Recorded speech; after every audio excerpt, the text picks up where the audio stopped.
আপনাদের সকলকে স্বাগত। আজ মহালয়া, একদম পিতৃপক্ষের অবসান ঘটিয়ে মাতৃপক্ষের সূচনা হয়ে গেছে। পুজোর একদম দোরগোড়ায় আমরা এসে পৌঁছেছি।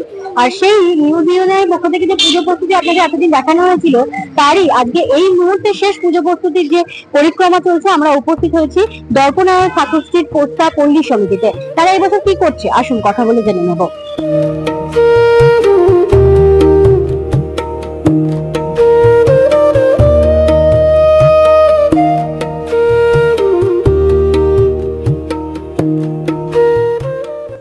This program is sponsored by Adir Bharat Limited. দেখেছি কর্মকর্তাকে, চলুন কথা বলে নেব। দাদা, আপনি নাম বলুন। আকাশ গুপ্তা, দর্পণায়ন ঠাকুর স্ট্রিট পল্লী সমিতির সম্পাদক। দাদা, এবছর কি ভাবনা? এই বছর আমাদের আমরা লালন ফকিরের যে আখড়া, সেই আখড়াটাকে আমাদের দর্পণায়ন ঠাকুর স্ট্রিট পল্লী সমিতিতে তুলে ধরার চেষ্টা করেছি। কি কি দেখতে পাবো আমরা?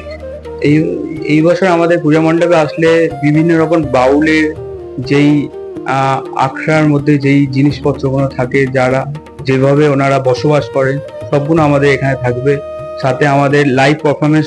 This program is sponsored by Wellman Info Project Private Limited. কোনো রাখা হয়েছে, আমাদের শিল্পী রাখার চেষ্টা করব। মণ্ডপ শিল্পী আমাদের মণ্ডপ শিল্পী এবছরে কবির সাহা, সোমেন পাল। আমাদের নিউজ ইউনিয়নের দর্শকদের আপনারা সবাই মিলে আমাদের দর্পণায়ন ঠাকুর স্ট্রিট পল্লী সমিতির দুর্গাপুজোয় আসুন, এসে উপভোগ করতে পারবেন, বাউল সঙ্গীতকে উপভোগ করতে পারবেন। আপনারা সবাই আসুন। আমরা দেখে নিলাম তাদের এবছরের ভাবনা পরিকল্পনা কি করছেন মাতৃ আরাধনার জন্য। তারা আখড়ার মধ্য দিয়ে মাতৃ আরাধনা করছেন। আখড়া লোকসঙ্গীত, বাউল লোকগীতিদের, বাউলদের যে আখড়া, সেই আখড়াকে কিন্তু তারা তুলে ধরছে তাদের এবারে মাতৃ আরাধনার মধ্য দিয়ে। পোস্তা থেকে Riya Mondal report, news union.